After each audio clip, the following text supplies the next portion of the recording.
আল্লাহ তাআলার বিরাট মেহেরবানি আমাদের আজকের এই সম্মেলনে আমরা সবাই উপস্থিত হওয়ার সুযোগ পেয়েছি। আলহামদুলিল্লাহ। আল্লাহ না চাইলে আমরা কেউ উপস্থিত হতে পারতাম না। কি পারতাম? আল্লাহ না চাইলে কোনো কিছুই হয় না। হয়? ওমা তাশাউনা ইল্লা ইয়াশা আল্লাহু রাব্বুল আলামিন। মানুষ যা চায় সেটা হয় না, আল্লাহ যেটা চান সেটাই হয়। 5 তারিখে যে ফেসিবাদের দোসর ভারতের সেবাদাস স্বৈরাচারিণী শেখ হাসিনা, যিনি প্রায় 16 বছর বাংলাদেশের মানুষের উপর জুলুম নির্যাতনের স্টিম রোলার পরিচালনা করেছিলেন, হাজার হাজার মানুষকে নির্বিচারে গণহত্যা চালিয়েছিলেন, গুম করেছিলেন, খুন করেছিলেন, আয়নাঘর তৈরি করেছিলেন। 41 সাল পর্যন্ত ক্ষমতায় থাকার ঘোষণা দিয়েছিলেন। 41 সাল পর্যন্ত বাঁচবেন কিনা উনি এই হিসাবও উনি ভুলে গেছিলেন। 5ই আগস্ট এইভাবে পালিয়ে যাবেন পদত্যাগ করে, এটা কি আপনারা কেউ ভাবছিলেন? বাংলাদেশের মানুষ ভাবছিল? দুনিয়ার কোন লোক ভাবছিলেন? পৃথিবীর কোন রাষ্ট্রবিজ্ঞানীও এই অ্যাসেসমেন্ট করতে পারে নাই যে হাসিনা এইভাবে পদত্যাগ করে পালিয়ে যাবে। কিন্তু কার ইশারায় পালিয়ে গিয়েছেন? আল্লাহ তাআলা কুন ফায়াকুনের মালিক যিনি, তিনি চান নাই হাসিনাকে ক্ষমতায় রাখতে, ক্ষমতায় থাকতে যতই চেষ্টা করুক না কেন। আলহামদুলিল্লাহ, শেখ হাসিনা পালিয়ে গিয়েছেন দেশ থেকে, কিন্তু তার যারা দোসর তারা কিন্তু এখনো বিভিন্ন জায়গায় আছে। আছে নাকি? আছে, আছে। এবং তার দলের লোকেরাও অনেকেই পালিয়ে গিয়েছেন। দেখেন, রাসূল সাল্লাল্লাহু আলাইহি সাল্লামের একটা হাদিস আছে, ইত্তাকু যুলমা যুলমাতান ইয়াউমাল কিয়ামা, তোমরা জুলুম থেকে বিরত থাকো, কেননা কিয়ামতের দিন জালেমের জন্য জুলুম অন্ধকার হয়ে যাবে। এটা তো কিয়ামতের কথা বলছেন আল্লাহ রাসূল সাল্লাল্লাহু আলাইহি সাল্লাম, কিন্তু জালেমের জন্য জুলুম অন্ধকার দুনিয়ায় হয়ে গিয়েছে না? বলেন হয়েছে কি না? দেখেন, আমাদের উপর যারা জুলুম নির্যাতন চালিয়েছেন, এদেশের মানুষের উপর যারা নির্বিচারে গুলি করে হত্যা করেছেন, সেইটা সরকারি কোনো কর্মকর্তা হোক, কোনো বাহিনীর লোক হোক, অথবা হেলমেট বাহিনী হোক, অথবা তার দলীয় লোক হোক, অথবা তার ছাত্রলীগ হোক, এরা কি এখন প্রকাশ্যে আছে? বলেন আছে কিনা? নাই। তাহলে দুনিয়ায় অন্ধকার হয়ে গেছে না? আমাদের একজন বিচারপতির কথা তো আমরা সবাই জানি, আপনারা জানেন। আমি এই ভদ্রলোকের নামও কোনো উচ্চারণ করি না, রুচিতে আসে না। আগেও রুচিতে আসে নাই। তার কারণ অ্যাপিলেট ডিভিশনের একজন বিচারপতি সাইদি সাহেবকে ফাঁসি দিয়ে এসে আপনি টকশোতে এরকম আস্ফালন করতে পারেন না যে আজকে সাইদি সাহেবকে ফাঁসি দিয়ে আসলাম। নিজামী সাহেবকে ফাঁসি দিয়ে এসে উনি আস্ফালন করতেন টকশোতে। বলেন তো দেখি, একজন অ্যাপিলেট ডিভিশনের বিচারপতির কি এই কাজ? বলেন কাজ কিনা? টকশো করছেন কোন অ্যাপিলেট ডিভিশনের বিচারপতি, এটা দুনিয়ায় কোন শুনছেন? বাংলাদেশে উনি করতেন। আবার ওনাকেই কিন্তু পাওয়া গেছে সিলেটের বর্ডারের জঙ্গলের মধ্যে কলার পাতার গায়ে দেওয়া অবস্থায়। ওটা কি জামাত শিবিরের লোকরা নিয়ে গেছে ওনাকে? মনে কে গেছে? হ্যাঁ, নিজেই গেছেন। নিজে গেলেন কেন? নিজে গেলেন কেন? উনি কি অপরাধ করেছেন? বিচারপতি হিসাবে আপনি কত অপরাধ করেছেন? আওয়ামী লীগের চিহ্নিত খুনি যারা, তারা যেভাবে পালিয়েছেন, আপনিও তাদের দলে একত্রিত হয়ে বর্ডার ক্রস করার জন্য কাউকে টাকা পয়সাও বিতরণ করেছেন, কিন্তু পার হইতে আপনি পারেন নাই। এরপরে যা হওয়ার তা তো হয়েছে, আপনারা সবাই জানেন। আপনার গতকাল পত্রিকায় দেখলাম, আপনারা নিজেরাও দেখেছেন, একজন পুলিশ কর্মকর্তাকে কোর্টে উঠাইছে, সম্ভবত এটাও সিলেটেই, তাই না? এটাও সিলেটেই হবে। পাবলিক কিল ঘুষি মারতেছে তাকে। তাহলে আপনি পুলিশ কর্মকর্তা হিসেবে কি অপরাধ করছেন যে আপনি গ্রেপ্তার হলেন, কোর্টে গেলেন, পাবলিক কিল ঘুষি মারতেছে? তার মানে আপনারা রাষ্ট্রীয় দায়িত্ব পালন করার পরিবর্তে দলীয় কিলার বাহিনীর দায়িত্ব পালন করেছেন, যার কারণে আপনাদের এই পরিণতি। যিনি পালিয়ে গেলেন পদত্যাগ করে, তিনি তো ছিলেন উন্নয়নের রোল মডেল। কি উন্নয়নের রোল মডেল ছিলেন না? ওনারা বলতেন এত রোল মডেল, তাহলে আপনি পালাইলেন কেন? আপনি ফেস করতেন, বাংলাদেশে থেকে। আপনি এত ভালো কাজ করলে পালাইলেন কেন? আপনার অপরাধের পাহাড় এত বড় যে পালায়েও রক্ষা পাবেন কিনা এই আশঙ্কা থেকেই আপনি পালিয়ে গেছেন। এই 16 বছরে বাংলাদেশের রাজনীতিতে, বাংলাদেশের সমাজে সবচাইতে জুলুম নির্যাতনের শিকার হয়েছে জামাত শিবিরের লোকেরা। কিন্তু আমাদের কোনো নেতা তো পালিয়ে যান নাই। নিজামী সাহেব চাইলে যেতে পারতেন না, অন্যরা যেতে চাইলে পারতেন না। এমনকি আমাদের নেতা মীর কাসেম আলী ছিলেন আমেরিকায়, উনি ফিরে আসছেন, উনি গেছিলেন কাজে। এর মধ্যেই আমাদের নেতারা যখন গ্রেপ্তার হয়ে যান, সবাই ওনাকে নিষেধ করেছেন যে আপনি দেশে যায়েন না। উনি কারো নিষেধাজ্ঞা মানেন নাই। উনি এয়ারপোর্টে নেমেই আমাকে ফোন করেছেন যে রফিক চলে আসলাম। তা আমি বললাম যে আপনি চলে আসলেন, আসার পরে বলতেছেন কেন? এটা আগে বলতেন। কয় না, তোমাদের বলি নেই যে তোমরা নিষেধ করবা। বলে নিজামী বাইরে জেলে থাকবে আর আমি এই আমেরিকায় থাকবে, এটা হইতে পারে না। This is our leader. তারা তো কেউ পালায় নাই, আপনি পালাইলেন কেন? গোষ্ঠী শুদ্ধ। পালাইতে যায় পথে ঘাটে মারিও খেয়েছে, ভালোই। অনেকে মারি খেয়েছেন না? মারি খেয়েছেন। আপনি এত অপরাধ করেছেন, এই অপরাধের কারণে আপনি পালিয়ে যেতে বাধ্য হয়েছেন। অনেক এখন আবার শোনা যায়, আজকে কিন্তু আমার এগুলো বক্তৃতার বিষয় না, কিন্তু প্রসঙ্গক্রমে এসে গেছে। এখন মাঝে মধ্যেই ঘোষণা দেয়, ঠুস করে ঢুকে করবেন, আবার আসবেন, আবার কান্দে নাকি বক্তৃতার সময়। নানান খবরই পত্র পত্রিকায়, বিশেষ করে সোশ্যাল মিডিয়ায় আসছে। আর এইটা শুনে আবার বাংলাদেশেও তার যারা দোসর আছে বিভিন্ন জায়গায়, তারাও একটু মাঝে মধ্যে একটু নড়াচড়া করে না, একটু উকি ঝুঁকি মারার চেষ্টা করে। আমি তাদেরকে বলবো, আপনাদের নেত্রী আর আসবে না, জেনে রেখেন। কেন আসবে না সেটাও বলে দেয়। ওনার হাতে যখন ছিল police, BDR, RAB, army, Chhatra League, helmet League, আরো যত লীগ আছে, সব লীগ ছিল। এই সব কিছুকে আপনাদের রেখে উনি পালিয়ে গিয়েছেন নিজে বাঁচার জন্য। আর সেই নেত্রী আবার ফিরে আসবে, এখন ওনার হাতে কিছুই নাই। এটা তো একটা পাগলও বোঝে, কথাটা বোঝে কি না বলেন? বোঝে। আর আপনারা উকি ঝুঁকি মারতেছেন। উকি ঝুঁকি যে মারবেন তিনিই কিন্তু বিপদে পড়বেন, তিনিই বিপদে পড়বেন। বাংলাদেশের মানুষ, আর একটা কথা বলেই আমাদের মূল কথার দিকে আমি যাই। দেখেন, কোরআন শরীফের একটা আয়াত আছে, ওয়াকাযালিকা জাআলনা ফি কুল্লি ক্বরিয়াতিন আকাবিরা মুজরিমিহা লিয়ামকুরু ফিহা ওয়ামা ইয়ামকুরুনা ইল্লা বিআনফুসিহিম ওয়ামা ইয়াশউরুন। সূরা আনআমের 23 নম্বর আয়াত। আল্লাহ তাআলা বলছেন, আমি প্রত্যেক যুগেই ক্ষমতাবানদেরকে দুর্বৃত্তে পরিণত হতে দেই।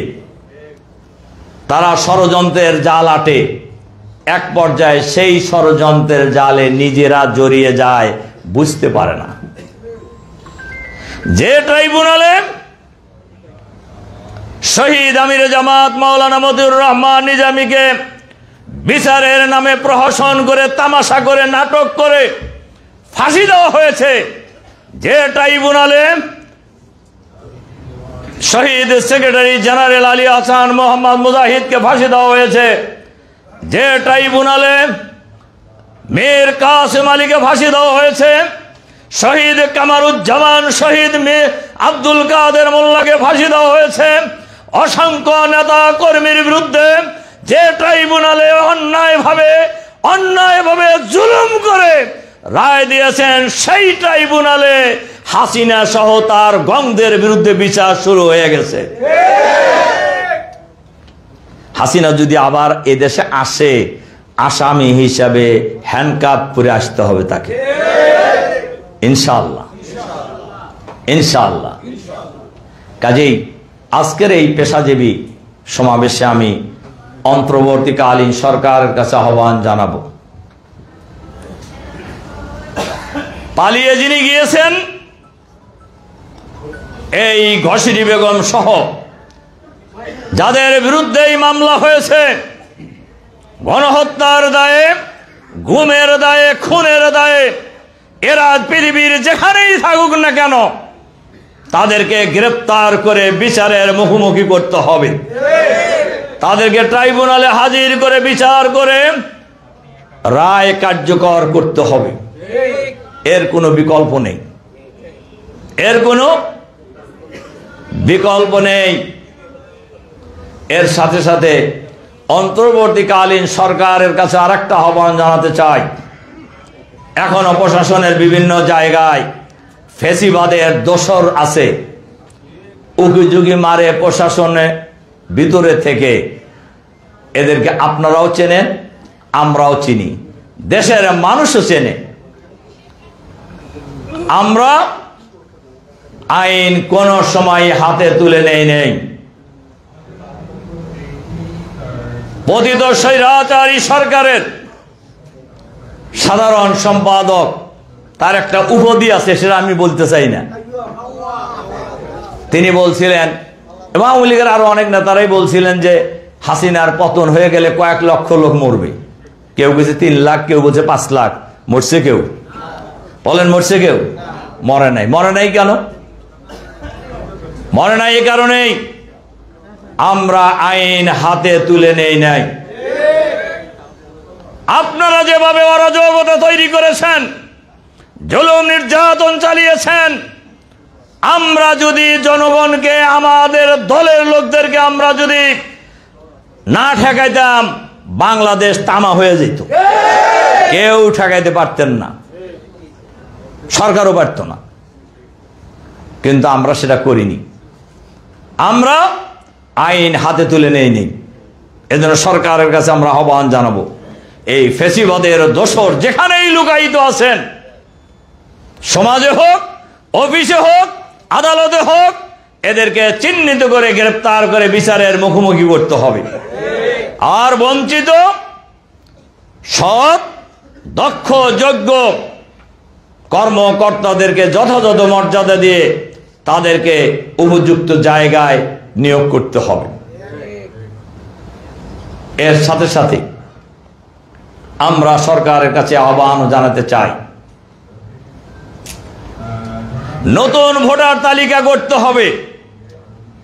আমরা নির্বাচন কমিশনের একটা বক্তব্য দেখেছি পত্রিকায়, ওনারা ভোটার হওয়ার উপযুক্ত যারা, তাদেরকে যা উপজেলায় ভোটার হইতে কইছেন। আপনাদের কামটা কি? যারা নির্বাচন কমিশনার হইলেন, আপনাদের কাজটা কি? আমাদের বক্তব্য এখানে খুবই পরিষ্কার। গত সরকারের সময়ে প্রায় 2 কোটি ভুয়া ভোটার বানানো হয়েছে, এদেরকে তালিকা থেকে বাদ দিতে হবে। এবং এই 15-20 বছরে যারা ভোটার হওয়ার উপযুক্ত হয়েছেন, এদেরকে তালিকাভুক্ত করতে হবে। এই 2টা কাজ করতে হলে কি করতে হবে? ফ্রেশ ভোটার তালিকা প্রণয়ন করতে হবে, এর কোনো বিকল্প নাই। আপনাদের দায়িত্ব হলো নিরপেক্ষ নির্বাচনে ব্যবস্থা করে নির্বাচিত সরকারের হাতে ক্ষমতা হস্তান্তর করা। আর নিরপেক্ষ নির্বাচনের জন্য প্রধান শর্তই হলো ভোটার তালিকা স্বচ্ছ হইতে হবে।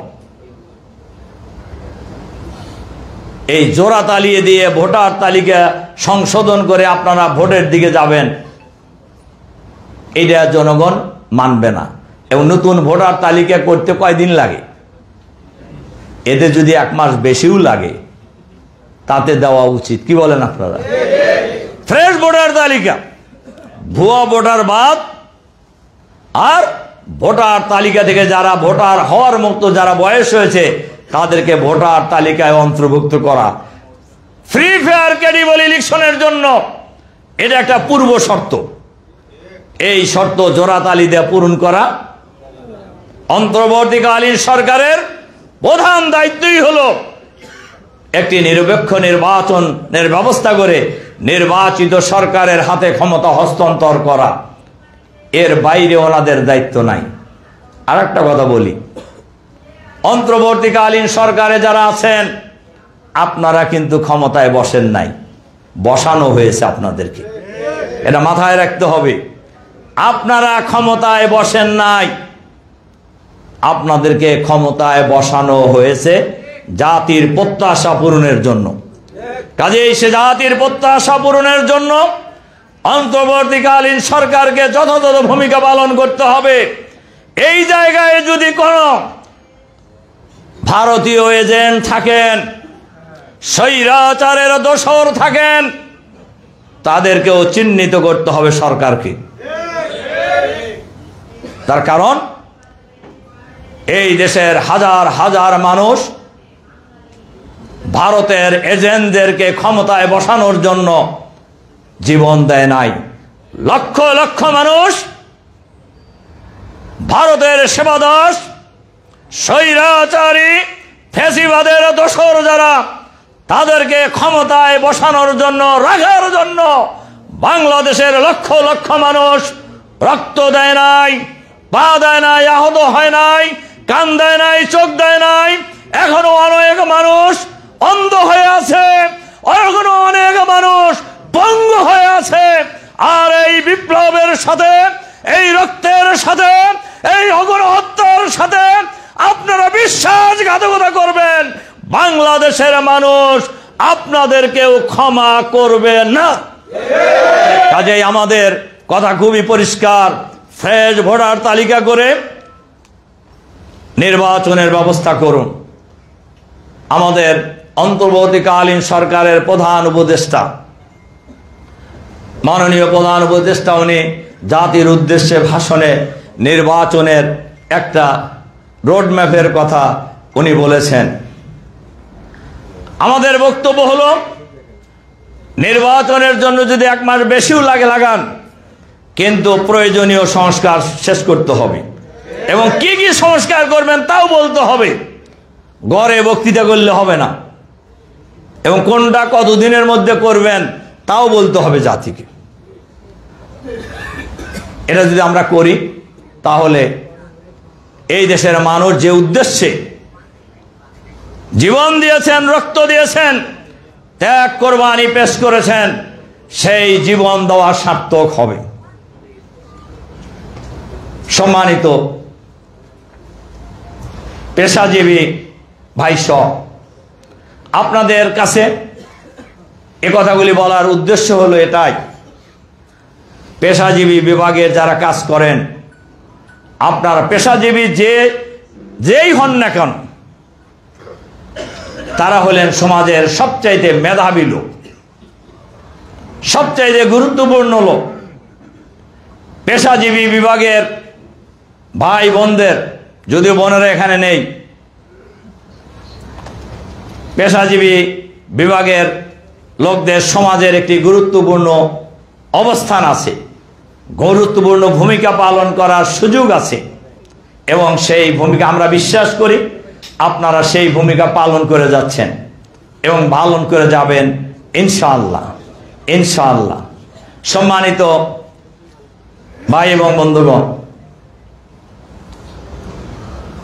আমরা যারা এই আজকের এই সম্মেলনে উপস্থিত হয়েছি, আমরা প্রত্যাশা করি, এজন্য আমরা জীবন দেওয়ার জন্য প্রস্তুত যে আমাদের প্রিয় জন্মভূমি 56,000 বর্গ মাইলের এই বাংলাদেশে আগামী দিনে একটি সুখী, সমৃদ্ধশালী, সন্ত্রাসমুক্ত, চাঁদাবাজমুক্ত, দুর্নীতিমুক্ত, আধুনিক, মানবিক, ইসলামী কল্যাণ রাষ্ট্র আমরা প্রতিষ্ঠা করব ইনশাআল্লাহ। আমাদের মূল টার্গেট হলো এটা। ক্ষমতায় যাওয়া আমাদের টার্গেট নয়, ইসলামকে ক্ষমতায় বসানো হলো আমাদের টার্গেট। সম্মানিত পেশাজীবী ভাই সব, এই কাজটা যদি করতে হয়, পেশাজীবী বিভাগের দায়িত্বশীল ভাইদের ভূমিকা খুবই গুরুত্বপূর্ণ। আপনারা লক্ষ্য করে দেখেছেন, বাংলাদেশের সমাজে গ্রামে গঞ্জে নগরে বন্দরে বাংলার প্রতিটি প্রান্তরেই একটা আওয়াজ উঠেছে, একটা স্লোগান উঠেছে যে সব দলকে আমরা দেখছি, এবার আমরা ইসলামপন্থী, বিশেষ করে জামাত ইসলামীকে আমরা দেখব ইনশাআল্লাহ। এই আওয়াজ উঠছে কিনা? আমরা গতকালকে গিয়ে, মাসুদও ছিল আমার সাথে, আমরা গেছিলাম চট্টগ্রামে। ফেরার পথে এয়ারপোর্টে যাদের সাথেই দেখা হয়েছে, যারা আমাদের দল করে না, কিন্তু যেহেতু চেনে অনেকে আসছে, সবাই বলতেছিলেন যে ভাই সব জায়গায় তো খালি শুনতেছি আপনাদের কথা,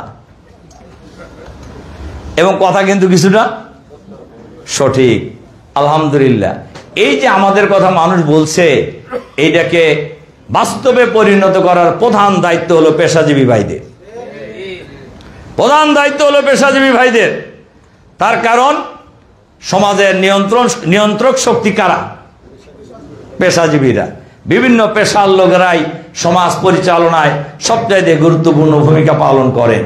কাজেই জামাত যে একটা আধুনিক বাংলাদেশ, মানবিক বাংলাদেশ, দুর্নীতিমুক্ত বাংলাদেশ গঠনের জন্য ঐক্যবদ্ধ প্রয়াস চালিয়ে যাচ্ছেন, ঐক্যবদ্ধ লড়াই সংগ্রাম চালিয়ে যাচ্ছেন, সেই সংগ্রামকে বাস্তবায়ন করার জন্য পেশাজীবী বিভাগের দায়িত্বশীল ভাইদের অগ্রণী ভূমিকা পালন করতে হবে। আজকে আমরা যে মানবিক আধুনিক বাংলাদেশ গড়ে তুলতে চাই, সেই বাংলাদেশ গড়ে তোলার জন্য সবচাইতে বেশি প্রয়োজন সৎ, দক্ষ, যোগ্য নেতৃত্ব। আর সেক্ষেত্রেও পেশাজীবী ভাইরাই সবচাইতে বেশি ভূমিকা পালন করার অধিকারও রাখেন, যোগ্যতাও রাখেন, এবং দায়িত্বও আপনাদের সেটা। আমরা বিশ্বাস করি এই দায়িত্ব আপনারা পালন করতে বদ্ধপরিকর। এ দায়িত্ব পালনে আমরা প্রতিশ্রুতিবদ্ধ জাতির কাছে। এই দায়িত্ব পালন করার ক্ষেত্রে আমরা অঙ্গীকারবদ্ধ জাতির কাছে। আমরা সেটা করব ইনশাআল্লাহ ইনশাআল্লাহ। সমাজের মানুষ দুর্নীতিবাজ নেতৃত্বের হাত থেকে মুক্তি পেতে চায়। সমাজের মানুষ চাঁদাবাজ নেতৃত্বের হাত থেকে মুক্তি পেতে চায়। সমাজের মানুষ সন্ত্রাসী নেতৃত্বের হাত থেকে মুক্তি পেতে চায়। আর সেই প্রত্যাশা পূরণ করার জন্য জামাতকে এগিয়ে আসতে হবে, জামাতকে এগিয়ে আসতে হবে। আমরা পরিষ্কারভাবে বলি সব জায়গায়, আমাদের দলে কোনো দুর্নীতিবাজ নাই। এই কথা জামাত ছাড়া আর কেউ পারবে কিনা আমি জানি না, কেউ পারতেও পারে। তবে আমরা বলি কোন দুর্নীতিবাজের জায়গা জামাতে নেই, এটা আমরা পরিষ্কার করেই বলতে পারি। কোন চাঁদাবাজের জায়গা জামাত ইসলামীতে নাই। কি বলেন আপনারা? আমার মনে হয় সাংবাদিকরাও সেটা চান, দেশের সকল শ্রেণী পেশার মানুষও সেটা চান। আমরা এ ধরনের একটি সমাজ ব্যবস্থা জাতিকে উপহার দিতে চাই।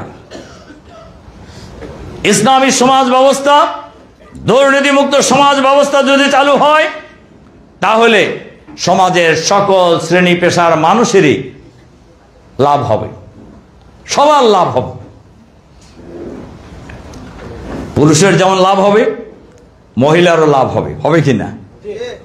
লোকেরা কিন্তু বলে যে ভাই ইসলামী সমাজ হয়ে গেলে আপনারা যেটার কথা কইতেছেন, এইটা হয়ে গেলে মহিলাদের অবস্থা কি হবে? এটা বলে না, বলে কি না? আমরা বলি মহিলাদের অবস্থা কিছুই হবে না। কিছুই হবে না মানে হলো মহিলারা স্বাধীন থাকবে, মহিলারা তাদের অধিকার পাবেন। মহিলারা হলেন মায়ের জাতি, মহিলারা মর্যাদায় থাকবেন ইনশাআল্লাহ। এই দেশে ইসলামী রাষ্ট্র ব্যবস্থা কায়েম হয়ে গেলে টেকনাফ থেকে তেতুলিয়া, রূপসা থেকে পাথুরিয়া, 56,000 বর্গ মাইলের এই বাংলাদেশে একজন সুন্দরী রমণী একাকী চলবেন, তার সতীত্ব হরণ করার কোনো দুর্বৃত্ত এই সমাজে পাওয়া যাবে না ইনশাআল্লাহ। এটা সরকারের দায়িত্ব। এটা কার দায়িত্ব বলতে? ইসলামী সরকার ছাড়া এই ঘোষণা কোনো সরকার দেওয়ার সাহস রাখে? তার কারণ অতীতে যারা ক্ষমতায় ছিলেন তারা ধর্ষণের সেঞ্চুরিও পালন করছেন, করেন নাই? সেই দলের পক্ষে, সেই গোষ্ঠীর পক্ষে এইটার ঘোষণা দেওয়ার মানে মহিলাদের মর্যাদার ঘোষণা দেওয়ার সাহস তাদের নাই। অমুসলিমদের ব্যাপারেও অনেক জায়গায় আমাদেরকে প্রশ্ন করা হয়, যেহেতু আমাদের দেশে অমুসলিম নাগরিকের সংখ্যা প্রায় 10 ভাগের কাছাকাছি, 10 ভাগের কাছাকাছি, মানে 10%-এর কাছাকাছি। তার মানে টোটাল জনগোষ্ঠীর 10 ভাগের 1 ভাগ, বিরাট সংখ্যক মানুষ। এদের কি হবে? আমরা বলি এরা সবচাইতে ভালো থাকবে ইনশাআল্লাহ। তার নাগরিক হিসাবে জামাত ইসলামী বাংলাদেশে মনে করে বাংলাদেশে কোনো সংখ্যালঘু নেই। আমরা অসংখ্য অমুসলিম সমাবেশে বক্তব্য রেখেছি। আপনারা নিজেদেরকে সংখ্যালঘু মনে করেন কেন? আমরা আপনাদেরকে সংখ্যালঘু মনে করি না। আপনারা এই দেশের নাগরিক, নাগরিক হিসাবে একজন অমুসলিমের যে অধিকার রয়েছে সব অধিকার ইসলামী সরকার নিশ্চিত করবে ইনশাআল্লাহ। ধর্মীয় অধিকার রয়েছে একজন অমুসলিম নাগরিকের, যা একজন মুসলমান নাগরিক তার যে ধর্মীয় অধিকার পালন করবে, একজন অমুসলিম নাগরিকের ধর্মীয় অধিকার পালন করার ক্ষেত্রেও সেই সমান অধিকার পাবে। আর এই অধিকার নিশ্চিত করার দায়িত্ব রাষ্ট্রের। ইসলামী রাষ্ট্র হলে অমুসলিমদের মন্দির পাহারার জন্য আলাদা লোক নিয়োগ করার প্রয়োজন হবে না জামাতে বা অন্য কোনো দলে। কেন? তাদের মন্দির পাহারার দায়িত্ব, তাদের ব্যবসা প্রতিষ্ঠান পাহারার দায়িত্ব, তাদের বাড়ি ঘরের নিরাপত্তা বিধানের দায়িত্ব ইসলামী সরকার করবে ইনশাআল্লাহ। এটাই ইসলামের সৌন্দর্য, এটাই ইসলামের সৌন্দর্য। সুতরাং আমি সম্মানিত পেশাজীবী ভাইদের কাছে আহ্বান জানাতে চাই, আসুন, ঢাকা মহানগরীর দক্ষিণ হলো বাংলাদেশের রাজনীতির রাজধানী। এই মহানগরীতে পেশাজীবী দায়িত্বশীল ভাই সব আগামী দিনে সকল শ্রেণী পেশার মানুষকে ঐক্যবদ্ধ করে আগামী দিনে একটি ইসলামী কল্যাণ রাষ্ট্র কায়েমের জন্য যে ধরনের লিডারশিপের প্রয়োজন, সেই লিডারশিপ সাপ্লাই দেওয়ার ক্ষেত্রে পেশাজীবী বিভাগ ঐতিহাসিক ভূমিকা পালন করবেন ইনশাআল্লাহ। আগামী দিনে এই সমাজকে ঐক্যবদ্ধ করার ক্ষেত্রে পেশাজীবী বিভাগের দায়িত্বশীল ভাইরা দেশের মানুষকে ঐক্যবদ্ধ করার ক্ষেত্রেও ঐতিহাসিক ভূমিকা পালন করবেন ইনশাআল্লাহ। আমরা যদি সবাই মিলে ঐক্যবদ্ধভাবে সামনে এগিয়ে নিতে পারি, ইতিমধ্যেই আপনারা লক্ষ্য করেছেন ইসলামী জনতার মধ্যে ঐক্যের সুর তৈরি হয়েছে। ইসলামী জনতা যদি ঐক্যবদ্ধ হয়, আগামী দিনে বাংলাদেশকে একটি আধুনিক ইসলামী কল্যাণ রাষ্ট্র হিসেবে গড়ে তোলার ক্ষেত্রে কোনো শক্তি আমাদেরকে ঠেকাইতে পারবে না ইনশাআল্লাহ। আমরা সেদিকেই এগিয়ে যাব ইনশাআল্লাহ। এর সাথে সাথে সবশেষে আবারও এই কথা বলে আমার বক্তব্য শেষ করতে চাই, বাংলাদেশের মাটিতে আর কোন সময় আমরা ফ্যাসিবাদ প্রতিষ্ঠা করতে দেব না ইনশাআল্লাহ। ফ্যাসিবাদের মূল উৎপাটন করতে হবে এই দেশ থেকে। ফ্যাসিবাদের দোসররা যতই শক্তিশালী হোক না কেন, নৈতিকভাবে তারা দুর্বল, নৈতিকভাবে দুর্বল বলেই তো পালায়ে গেছে। কাজেই আমরা এই জাতিকে দল মত জাতীয় ধর্ম বর্ণ নির্বিশেষে ঐক্যবদ্ধভাবে আমরা আগামী দিনে দেশ জাতি গঠন করার ক্ষেত্রে সামনে এগিয়ে যাব ইনশাআল্লাহ। আর সকল ধরনের জুলুম নির্যাতনের বিরুদ্ধে, ফ্যাসিবাদের বিরুদ্ধে, চাঁদাবাদের বিরুদ্ধে, দুর্নীতির বিরুদ্ধে আমরা এই জাতিকে ঐক্যবদ্ধ করব ইনশাআল্লাহ। আগামী দিনে একটি সুন্দর সমাজ গড়ার জন্য আমরা আজকে প্রতিশ্রুতিবদ্ধ হব। আজকের সমাবেশ সেই প্রতিশ্রুতির অংশ যে আগামী দিনে বাংলাদেশ হবে ইসলামী আধুনিক রাষ্ট্র ইনশাআল্লাহ। আল্লাহ তাআলা আমাদেরকে সেই তৌফিক দান করুন। এই কথাগুলি বলেই আপনাদের প্রতি আবারও আন্তরিক সালাম এবং মোবারকবাদ জানিয়ে আপনাদের সার্বিক কল্যাণ, শান্তি, মঙ্গল এবং সুস্বাস্থ্য কামনা করে আমার বক্তব্য এখানে শেষ করছি। আল্লাহ হাফেজ। বাংলাদেশ জিন্দাবাদ, বাংলাদেশ জামাত ইসলামী জিন্দাবাদ। আসসালামু আলাইকুম ওয়া রাহমাতুল্লাহি ওয়া বারাকাতুহু।